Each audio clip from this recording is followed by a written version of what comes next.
આપ જે દ્રશ્યો જોઈ રહ્યા છે એ વાવાઝોડા પછીના તબાહીના દ્રશ્યો છે।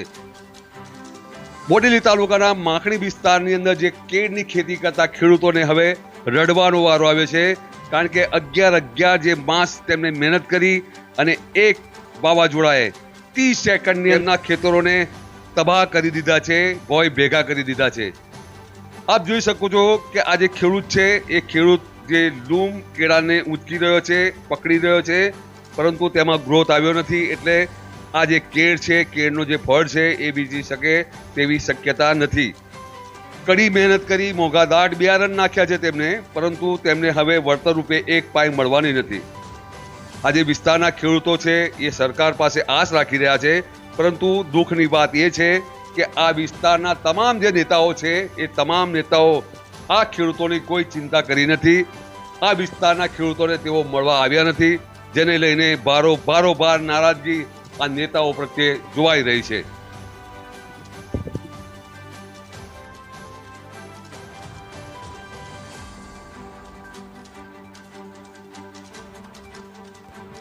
જગતનો તાત હવે રડમસ અવસ્થામાં મુકાયો છે।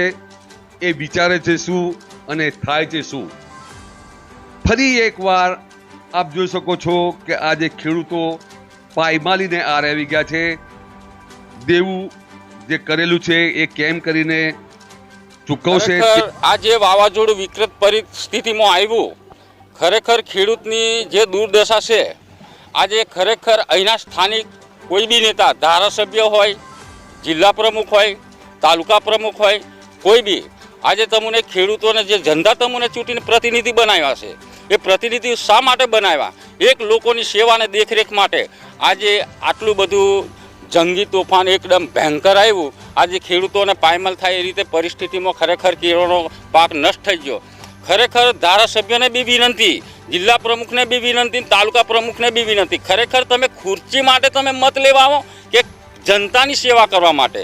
ખરેખર જો એમને લાગણી ખેડૂતની હોય, જે તમને ખેડૂતની લાગણી હોય તો ખેડૂત પાછળ તમે દોડીને આવતા હોય। ખરેખર એમને ખુરશીની પડેલી છે। આજે કોઈ એવો નેતા કે કોઈ ધારાસભ્ય કે કોઈ તાલુકા પ્રમુખ કે જિલ્લા પ્રમુખ આજ સુધી, કાલે 5:30 થી 6:45 ગ્રામમાં આવી પરિસ્થિતિ બની, પણ આજ સુધી કોઈ નેતા કોઈ ખેડૂતને પડખે આવીને ઊભો રહી। ખરેખર એ લોકો ખરેખર ખુરશીમાં લઈ લે, ગાંધીનગર में भूगर में से કે જિલ્લા પંચાયત में भूगर में એ ખબર પડતી નથી। ખરેખર આવા એક જનતાની સેવા માટે એક પત્રકારો દોડીને આવતા હોય તો ખરેખર જનતાને ખેડૂતો માટે પત્રકાર ભગવાન કહેવાય। આજે ખેડૂતનો અવાજ ઉઠાવતા હોય તો કોઈ પત્રકાર ઉપાડતા હોય। અમારે કેળવાની પરિસ્થિતિ એવી છે કે આજે ખાલી 1.5 મહિનાની અંદર મારે કેરું, જો ખરેખર કેરું મારે ટાઈટ થઈને કપાતું તો 2-5 પૈસા ભારતો હતા। જે ખરેખર મેં જે દેવું કરીને જે ખેતીની અંદર જે ખર્ચો કરેલો છે એ બી આજે મારે વરવા તૈયાર નથી। ખરેખર આ આત્મહત્યા કરે એવો ઘાટ આવેલો છે। વાવાઝોડા બાદ જે બાગાયત અધિકારી છે એ બાગાયત અધિકારી કેળની જે ખેતી કરતા ખેડૂતોને મળી રહ્યા છે, તેમના ખેતરોનું સર્વે પણ કરી રહ્યા છે, જેને લઈને આ જે ખેડૂતો છે એ ખેડૂતોને થોડી ઘણી આશ જાગી છે કે કંઈક ને કંઈક તો તેમને મળશે।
ખેડૂતોએ જાણ કરી હતી કે નુકસાની થઈ છે કેળમાં।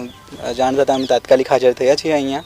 કે કેટલું નુકસાની છે કેળના પાકમાં. જેમાં અમે સર્વે કરતા છીએ એમાં 60 થી 70 હેક્ટર જેવું અત્યારે બોડેલી જૂથ માખણી જૂથ ગ્રામ પંચાયતમાં સર્વે કર્યું છે. હવે જે પ્રમાણે એમને વળતર મળવા લાયક હશે એ પ્રમાણે એમને ખેડૂતોને વળતર મળે એવો પ્રયત્ન કરીશું.